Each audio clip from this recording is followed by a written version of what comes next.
Bonsoir à tous. Merci encore au Café Numérique de Liège pour cette invitation. C'est un grand honneur de pouvoir être ici avec tous les acteurs qui sont présents ce soir.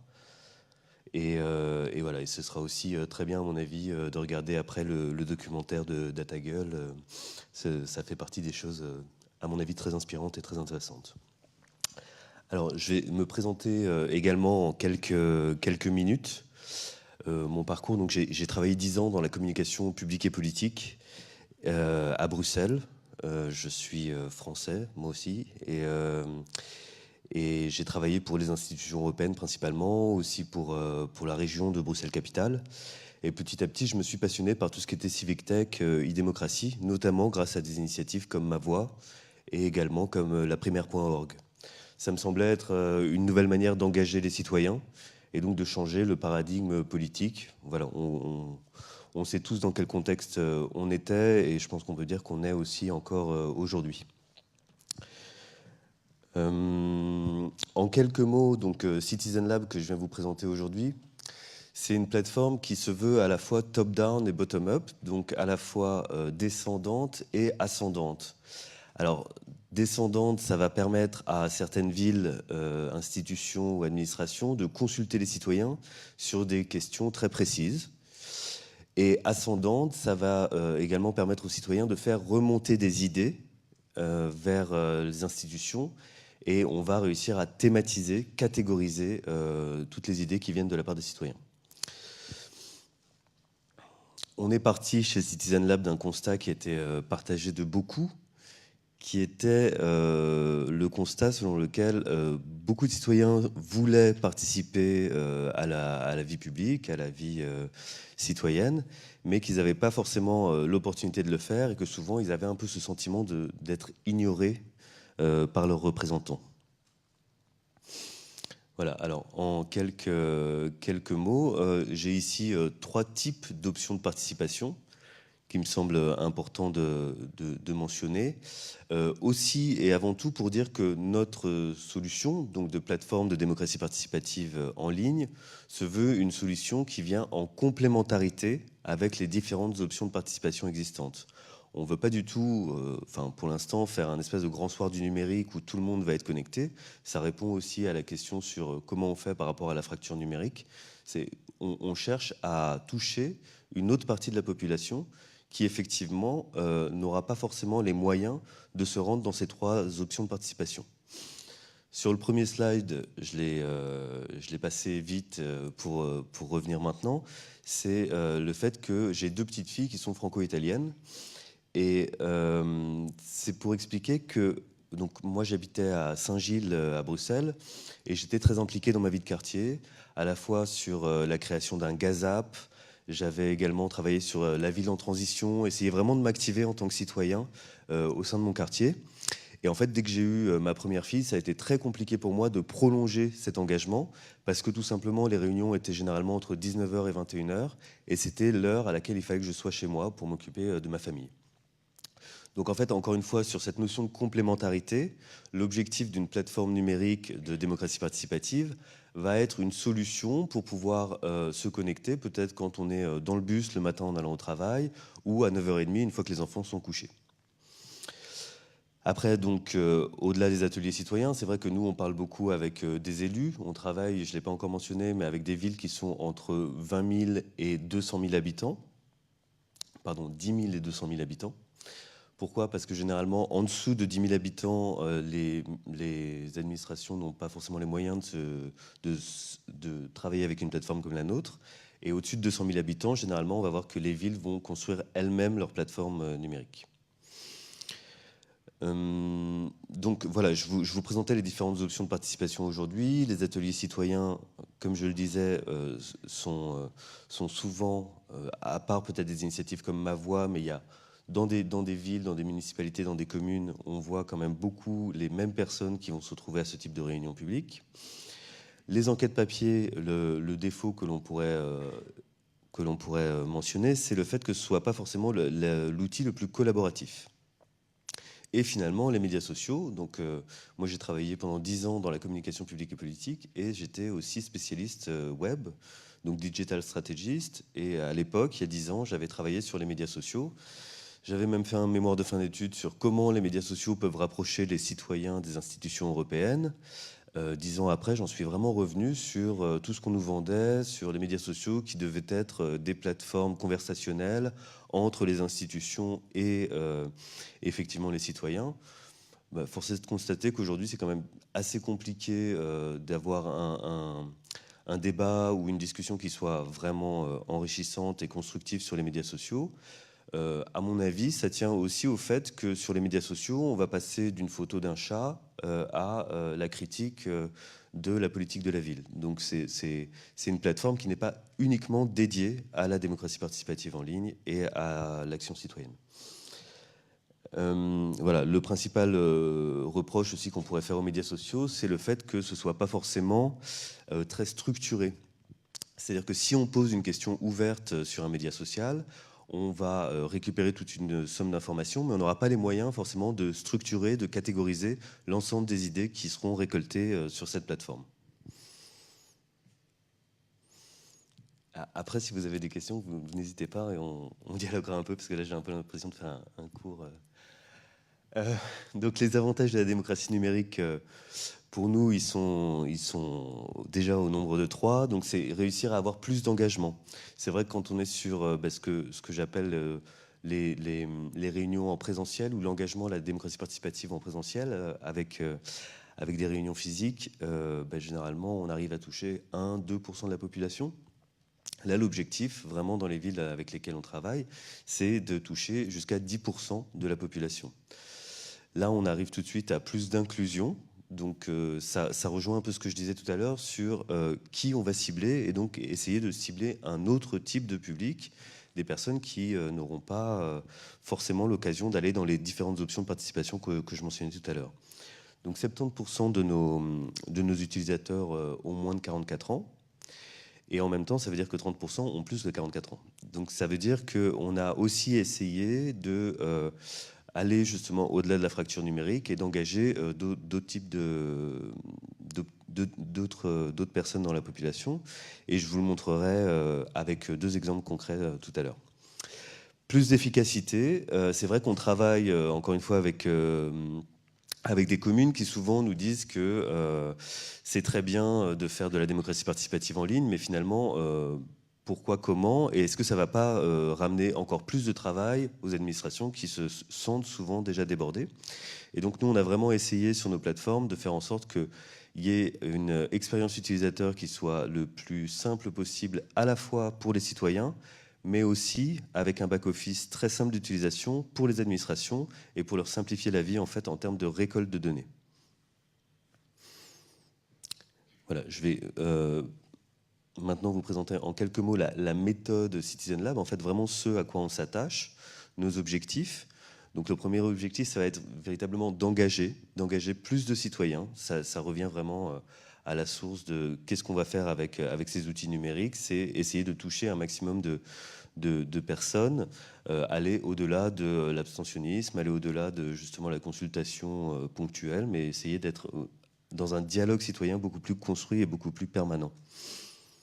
On va essayer également d'optimiser les efforts participatifs.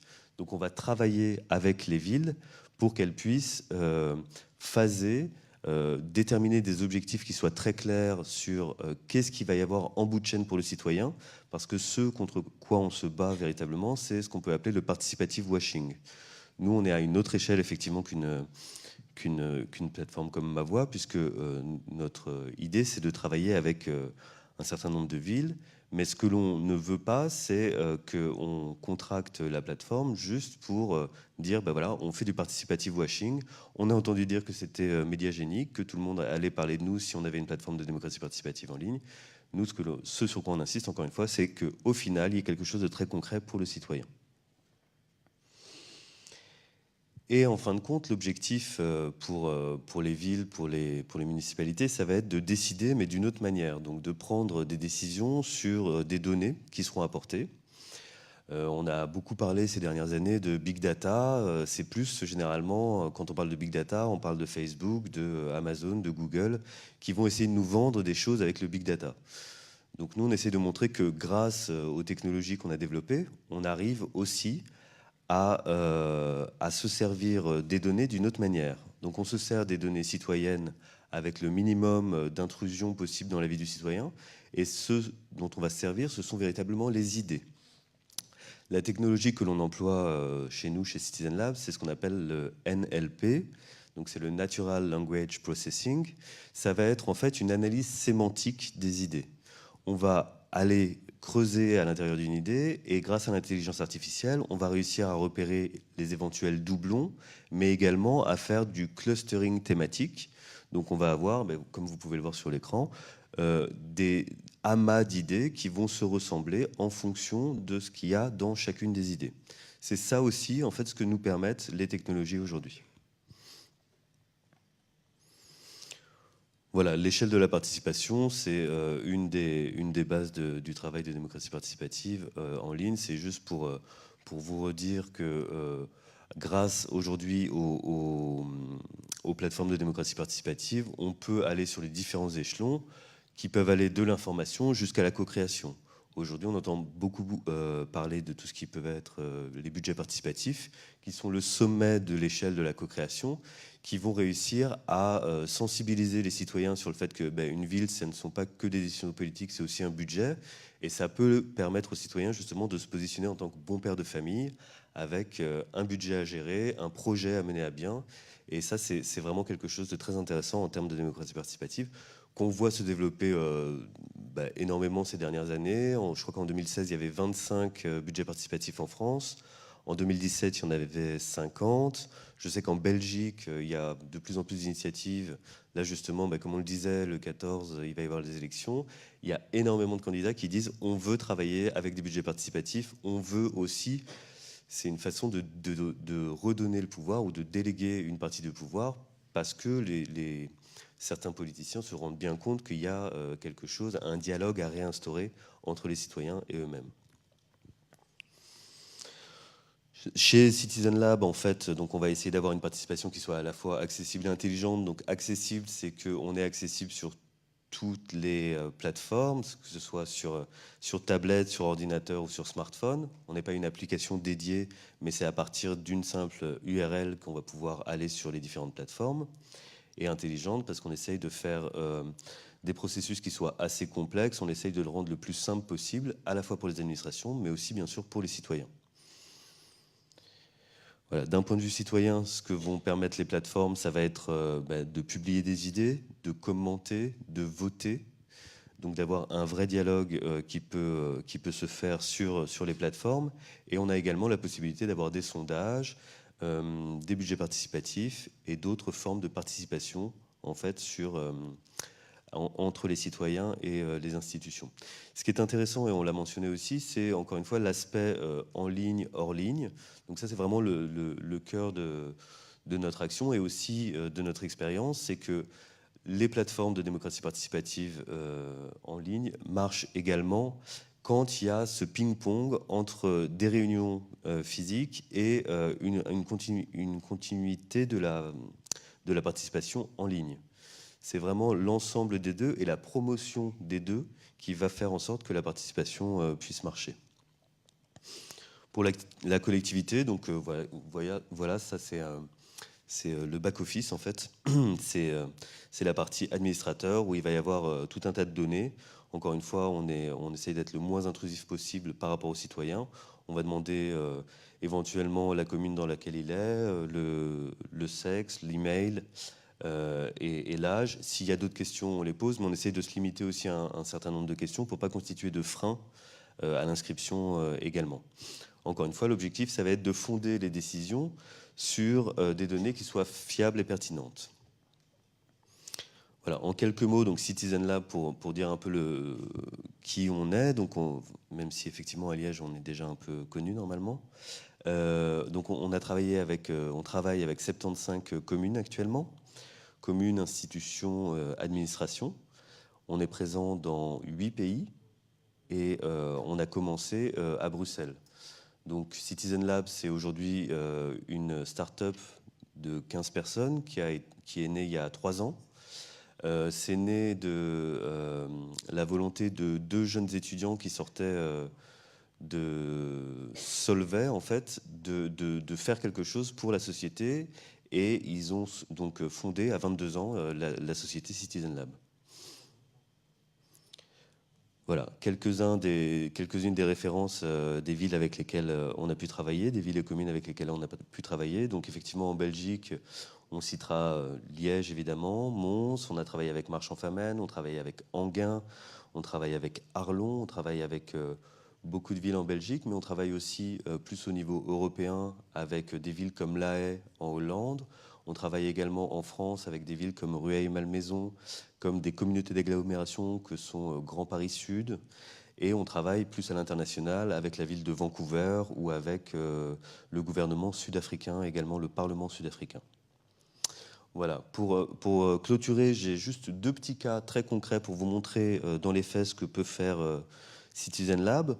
Donc la première étude de cas, c'est évidemment celle de Liège, que vous connaissez bien. L'objectif sur la plateforme de Liège, c'était de réinventer la ville, de donner des idées pour essayer de souffler un peu un vent nouveau sur la ville. Et donc, on a travaillé vraiment sur ce que je vous disais tout à l'heure, entre le top-down et bottom-up. Donc, bottom-up, on va être vraiment sur une approche qui était plus ascendante, où on a cherché à faire en sorte que les citoyens puissent donner un maximum d'idées et d'inspiration à la ville.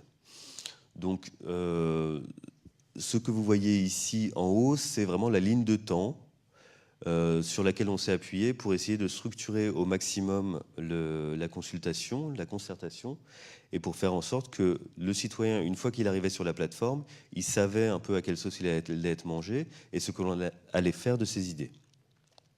Donc le résultat, ça a été qu'en 12 semaines, on a récolté près de 1000 idées sur la plateforme Réinventons Liège, qu'en 12 semaines, il y a 20 000 citoyens qui se sont effectivement connectés, et en 12 semaines, et au total, il y a eu 35 000 citoyens qui se sont connectés.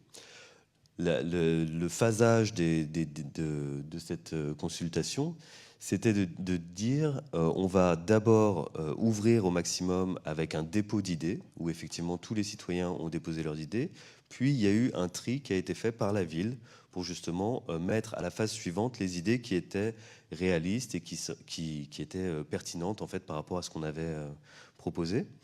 Et puis il y a eu un vote de la part des citoyens, et c'est là où les citoyens de Liège ont été très actifs aussi, c'est qu'il y a eu 95 000 votes sur justement les différentes idées qui étaient proposées. Au final, il y a eu 70 idées qui ont été retenues de la plateforme, et comme vous vous souvenez peut-être, en novembre, la ville a décidé d'investir 12 millions d'euros pour faire en sorte que ces idées puissent voir le jour. Ça, c'est le cas de Liège. Je pense qu'il y aura des questions après. On verra bien. J'ai un autre cas aussi qui est donc beaucoup plus top-down, donc vraiment un cas où c'est une commune qui s'appelle Marchand-Famenne, que vous devez connaître également, qui a voulu consulter les citoyens sur le renouveau d'une place qui s'appelle la place aux Foires, qui est vraiment la place centrale à Marchand-Famenne. Et l'objectif, c'était de consulter les citoyens sur le renouveau de cette place à travers la proposition de 4 projets architecturaux. Ce qui a été intéressant, c'est que dès le cahier des charges, dès la présentation du cahier des charges aux 4 bureaux d'architectes, on leur a dit que 35% de la note finale serait attribuée par les citoyens via notre plateforme. Et donc, on a proposé aux architectes de faire une petite description, mais on a fait attention, encore une fois, au fait que ce soit très équitable dans les propositions et que chacun des bureaux d'architectes puisse venir avec les mêmes choses. C'est-à-dire qu'il y a des bureaux d'architectes qui ont dit, par exemple, nous, on va faire un film 3D. On a dit, non, on ne veut pas parce que tout le monde n'est pas capable de faire ceci. Donc, on va venir avec quelque chose qui fasse en sorte que les projets soient mis sur un pied d'égalité. Au final, sur Marchand-Famenne, donc sur les 17 000 habitants que compte la commune, on a réussi à avoir 7 000 inscrits sur la plateforme et 2 500 votes concrètement pour le projet qui leur plaisait le plus sur la place aux Foires. Ce qu'on a repéré comme facteur de succès, c'était 2 choses. C'était l'aspect très très concret en fait de la demande. Donc effectivement, on va changer la place par laquelle vous êtes potentiellement, vous passez tous les jours. Donc c'était quelque chose qui parlait véritablement aux citoyens. Et on a aussi fait attention, enfin on a repéré que la simplicité d'utilisation, la simplicité du vote, un peu comme ce que vous disiez tout à l'heure sur l'idée qu'il fallait un vote positif, négatif ou une abstention, c'était aussi quelque chose sur lequel voilà, on a vraiment identifié un vrai facteur de succès. Ce qui se passe maintenant, c'est qu'en janvier, la ville de Marchand-Famenne va justement faire un budget participatif, et donc ils vont pouvoir bénéficier de 7000 citoyens qui ont déjà repéré une plateforme comme étant leur plateforme de participation citoyenne. Après, ce qui s'est passé aussi en termes de participation, c'est qu'on a incité les architectes, malgré tout, à répondre aux différents commentaires, puisqu'on avait vraiment de nombreux commentaires sur les projets, et les architectes, en fait, répondaient aux commentaires des citoyens. Donc il y a eu un vrai échange qui s'est fait entre les architectes, les citoyens et justement la commune. Voilà, j'arrive à la fin de ma présentation. Si vous avez des questions, je suis à vous. Merci, Julien. Est-ce que vous avez des questions? Oui, ici. Allez. Je vais essayer de faire bref. Merci beaucoup pour cette présentation. Du coup, est-ce que vous présentez le concept d'intelligence artificielle, est-ce que vous mettez ça au premier plan, ou est-ce que vous, je dirais, vous contrôlez la communication qui peut être faite dessus pour ne pas heurter le public? Parce qu'il me semble que souvent, j'ai l'impression, en tout cas de façon très intuitive, que beaucoup de gens ont peur de ça. D'autre part, comment vous vous voyez vous-même avec votre start-up, parce que vous vous retrouvez en fait avec toutes ces données sur tous ces gouvernements internationaux qui pourraient par exemple entrer en conflit entre eux. On peut imaginer très facilement que ça pourrait se produire. Quelle est la position du programmeur et du propriétaire de la technologie à ce moment-là? Parce qu'on parle bien d'une technologie propriétaire, si je ne me trompe pas, j'espère que j'ai bien suivi. C'est ça, mais alors justement par rapport aux données, on n'est absolument pas propriétaire des données. Ce sont chacun des partenaires avec lesquels on travaille qui sont propriétaires de leurs données. Donc nous, on n'a aucune crainte par rapport à la propriété des données.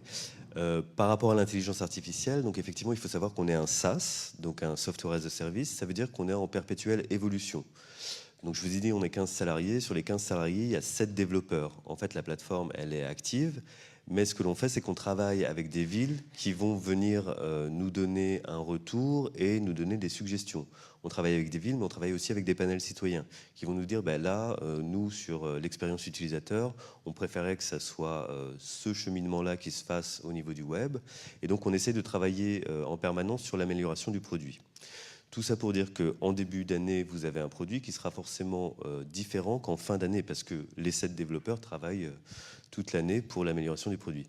L'intelligence artificielle et justement la technologie NLP, c'est quelque chose qu'on a développé depuis moins d'1 an maintenant, sur lequel on travaille justement aussi avec l'exemple de Liège. En fait, quand on s'est retrouvé avec 1000 idées, il a fallu qu'on se rende compte, puisque c'est aussi un learning by doing, donc on apprend en avançant.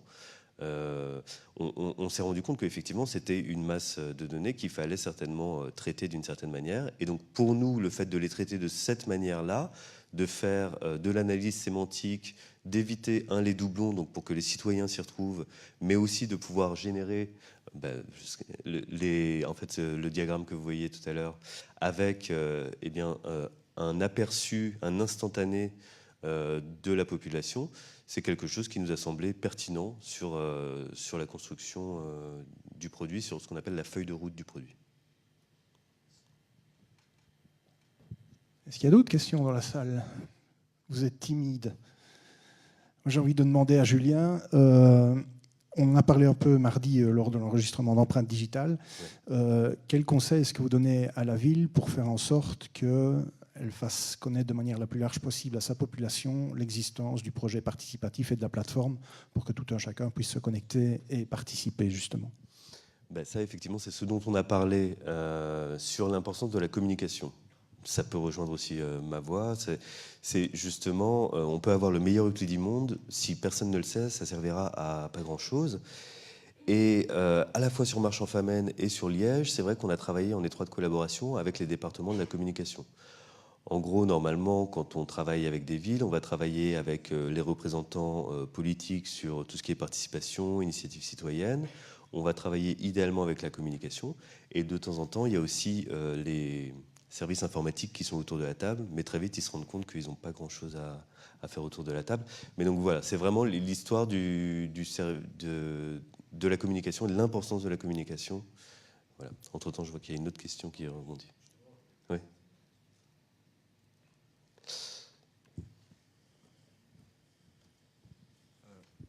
Vous avez évidemment bien fait de mentionner l'importance de la communication. Et du coup, par rapport à la programmation elle-même et à la fabrication de la machine qui est produite donc toujours dans ce processus itératif qu'on connaît bien chez les développeurs. Comment est-ce que vous envisagez le contrôle démocratique sur le processus de programmation? Parce que vous consultez évidemment les utilisateurs, des utilisateurs lambda comme des utilisateurs alpha, justement, donc ceux qui vont vous, entre guillemets, vous payer pour produire. Donc on consulte effectivement les villes, mais on consulte également donc les utilisateurs de la plateforme pour essayer et on consulte aussi de manière plus large des panels citoyens qui ne sont pas utilisateurs de la plateforme. Et justement, à propos de panels citoyens, c'est là que ça m'intéresse, c'est que est-ce que vous avez envisagé, considéré la possibilité, ou peut-être imaginé la possibilité qu'un panel citoyen externe composé de gens qui aient suffisamment de... C'est là que la question de la compétence technique est évidemment essentielle, puisse jeter un œil à ce que vous faites et vous valider comme, je dirais, white hat, quoi. Parce qu'on a vu des compagnies comme Cambridge Analytica, et j'en passe, il y en a beaucoup d'autres, qui ont le même genre de technologie que ce que vous avez, et qui l'utilisent, enfin, j'espère que je ne me trompe pas trop, mais sinon on n'est pas très loin de ce que vous faites, hein, avec la PNL. NLP. Merci, NLP. PNL, c'est un groupe. Mais donc, du coup, ouais, c'est justement. Mais, du coup, qu'est-ce que vous en pensez de ça? Ouais. Alors, je pense qu'on est quand même loin de Cambridge Analytica. Ouais. Dans le sens où ça va pas être du traitement d'informations pour avoir des fichages psychologiques. Et puis de toute façon, c'est pas du tout l'objectif des plateformes. Alors du coup, je perds un peu le fil. Donc c'est pas Cambridge Analytica. Je pensais à des comités citoyens. Ouais. Voilà. Donc voilà. Donc on travaille énormément avec des universités en fait. Donc à la fois qui sont spécialisées dans tout ce qui peut être participation citoyenne. Pour l'instant, c'est vrai qu'on n'a pas fait valider l'ensemble de nos codes par des développeurs qui seraient externes. En l'occurrence, on a plutôt confiance dans nos propres développeurs, mais on essaye aussi d'avoir une accessibilité qui soit maximale. On essaye de faire en sorte de toucher un maximum de personnes, parce que c'est aussi une des choses qui peut intéresser les communes avec lesquelles on travaille, qu'on soit accessible à tous. Et en plus, c'est aussi une conviction politique que l'on peut avoir chez Citizen Lab. Après, on a aussi la possibilité donc, de donner la plateforme. Quand vous parliez de compétences, c'était vraiment sur le code. Nous, on a aussi donné la plateforme à des mouvements citoyens qui s'étaient constitués. Et on l'a vu là, notamment pour les élections. Il y a des mouvements citoyens à qui on offrait la plateforme pour qu'ils puissent s'en emparer et constituer leur propre plateforme de démocratie participative. Ce qui était intéressant, c'est que en fait, la plateforme, notamment sur tout ce qui est le back-end, en fait, c'est vraiment ce qu'il y a derrière la plateforme, est tellement simple d'utilisation qu'ils arrivaient vraiment à s'en servir très très facilement. Moi, j'ai peut-être une question qui rebondit là-dessus. Tu l'as dit, il faut se créer un compte pour pouvoir accéder à la plateforme d'une ville. Ouais. On sait que normalement, en Belgique, en tout cas, le vote est secret. Si on fait une photo de son bulletin de vote, ça pose un problème. Un ministre a incité à faire ainsi, mais on ne partira pas là-dessus. Mais comment est-ce que vous faites? Quelle information a réellement communiqué à la ville, à l'administration qui a utilisé la plateforme? Est-ce que les résultats sont anonymisés ou bien est-ce qu'il y a toujours moyen de retracer le lien entre citoyen et son vote? Oui, alors on peut retracer. On pourrait également crypter, si on le voulait, les données que l'on récupère en soi. Donc ce que l'on récupère, c'est encore une fois l'email, le sexe, l'âge et le nom et le prénom. Après, donc, ça pose une question par rapport à l'identification des citoyens. C'est effectivement ce sur quoi on travaille maintenant et c'est vraiment ce vers quoi on va, avec justement des plateformes comme It's Me. Donc ce sont des identifications citoyennes qui vont certifier le fait que le citoyen soit ce citoyen en particulier. Et en France, il y a des initiatives comme France Connect qui vont pouvoir offrir la même possibilité. Et donc voilà, effectivement, pour l'instant, on est sur des questions, sur des programmes de participation qui sont encore pas sur un vote véritablement qui serait très capital ou décisif. Enfin, c'est évidemment capital, c'est évidemment décisif, mais ce ne sera pas aussi important qu'effectivement un vrai vote, parce que d'ailleurs, on l'a vu en Belgique, je crois qu'on est repassé, alors qu'il y avait beaucoup de votes électroniques, à du papier, à cause de failles dans les systèmes. Donc il faut aussi que nous, on prenne le temps de mûrir nos technologies en interne pour pouvoir Donc, répondre à ça. Peut-être un petit warning à mettre au niveau de l'anonymisation des données. Oui. Deuxième question, tu l'as dit toi-même, les communes de plus petite taille que 10 000 habitants ne peuvent pas réellement utiliser la plateforme.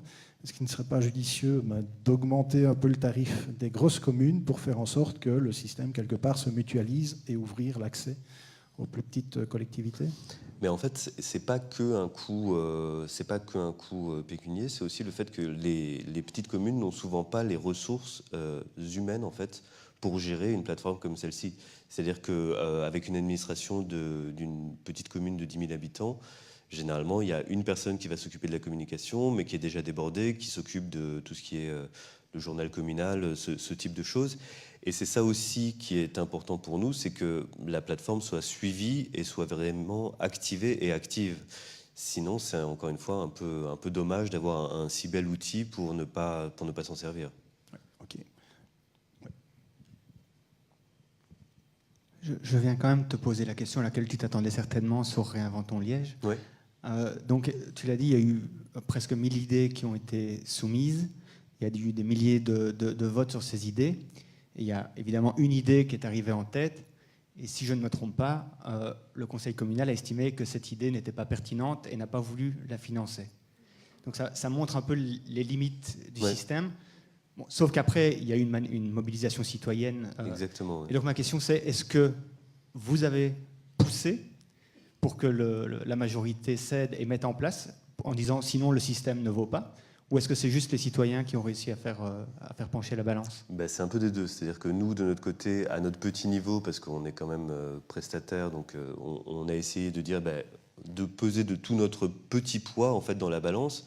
Mais effectivement, le mouvement citoyen a vraiment été décisif. Et c'est là aussi où c'est finalement l'importance de la décision du collectif et de la mobilisation citoyenne.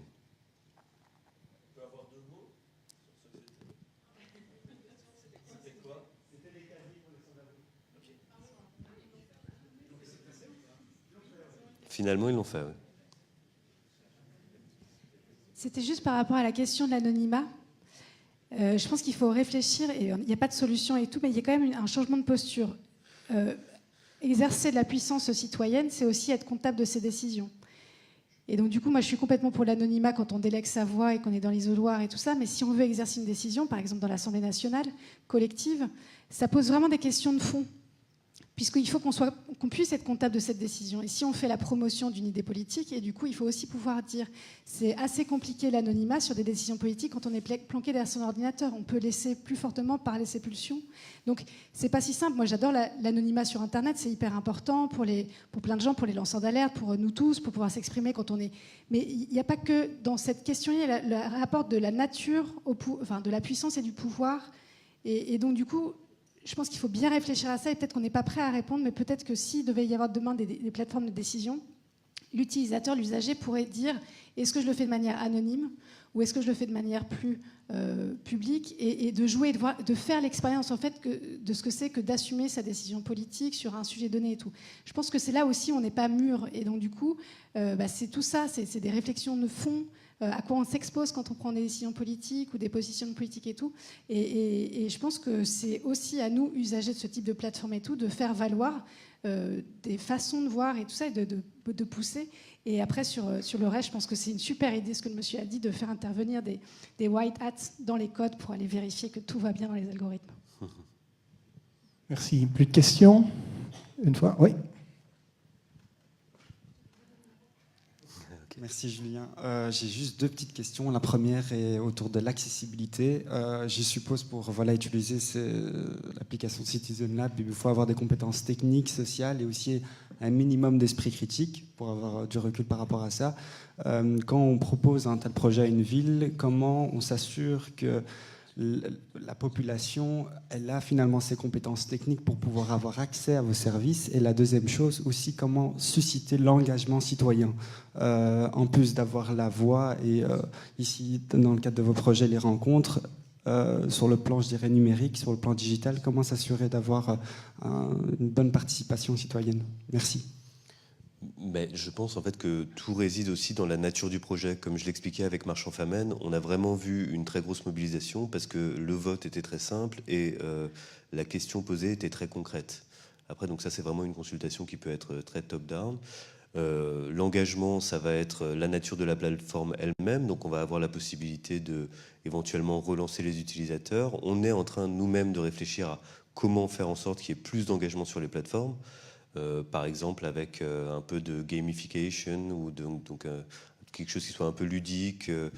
Mais en fait, on ne veut pas non plus être trop intrusif. Là, on a quand même l'impression, avec ces types de plateformes de démocratie participative, qu'il y a vraiment quelque chose de très important et très bien à faire. Donc, on essaye quand même de faire attention. Et donc, à la fois pour le code, c'est vrai qu'on pourrait tout à fait travailler avec d'autres développeurs qui vérifieraient, mais en tout cas, on travaille également avec des universitaires et avec des spécialistes de la démocratie participative pour leur demander qu'est-ce que vous en pensez, est-ce qu'on va dans cette direction ou cette direction. Et ça, c'est vraiment au cœur de notre démarche. Ok, bien, merci Julien de ta venue, de ta présentation.